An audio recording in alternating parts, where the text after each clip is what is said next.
বল নানা hello everyone, কেমন আছো তোমরা সবাই? অনেকদিন পর আমি আর আমার দুই বান্ধবী মিলে কোনো প্ল্যান ছাড়াই হঠাৎ করে বেরিয়ে পড়েছিলাম ভিক্টোরিয়া মেমোরিয়ালের উদ্দেশ্যে। প্রথমে অটো করে পৌঁছে গেলাম হারোয়া স্টেশনে, তারপর টিকিট কেটে উঠে পড়লাম ট্রেনে। আর ট্রেনে উঠেই শুরু হয়ে গেল আড্ডা, গল্প আর ফোন দেখা। এরপর ট্রেন থেকে ছোলা মাখা কিনে খেতে খেতে বাইরের সুন্দর ভিউ উপভোগ করছিলাম। দেখতে দেখতে পৌঁছে গেলাম দমদম স্টেশনে। সেখানে লম্বা লাইনে দাঁড়িয়ে মেট্রো টিকিট কেটে নিলাম। তবে একটা মজার ঘটনা ঘটেছিল। আমার টিকিট প্রতিবারই স্ক্যান হয়ে যাচ্ছিল, কিন্তু আমার দুই বান্ধবীর টিকিট কিছুতেই স্ক্যান হচ্ছিল না।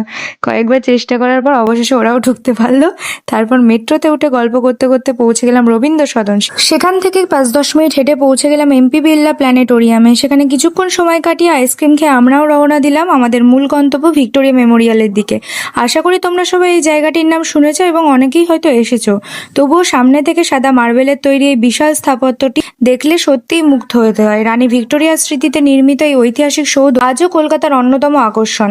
চারপাশে সবুজ বাগান, সুন্দর পরিবেশ, ঐতিহাসিক স্থাপত্য আর মনোরম দৃশ্য আমাদেরকে মুগ্ধ করে দিয়েছিল।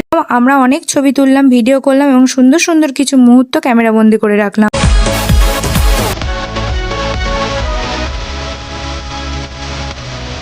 এরপর একটা ছোট্ট কিন্তু খুব সুন্দর ঘটনা ঘটলো। আমরা বাইরে বসেছিলাম, হঠাৎই দেখি একা একা ছবি তোলার চেষ্টা করছে, কিন্তু ঠিকমতো পারছে না। তখন আমার এক বান্ধবী এগিয়ে এলো, কাকুর কয়েকটা ছবি তুলে দিল। এফর্টস গাইজ, এফর্টস, এই ধরনের এফর্টস সবাই দিতে পারে না, সেই কারণে হয়তো আজকে আমি সিঙ্গেল।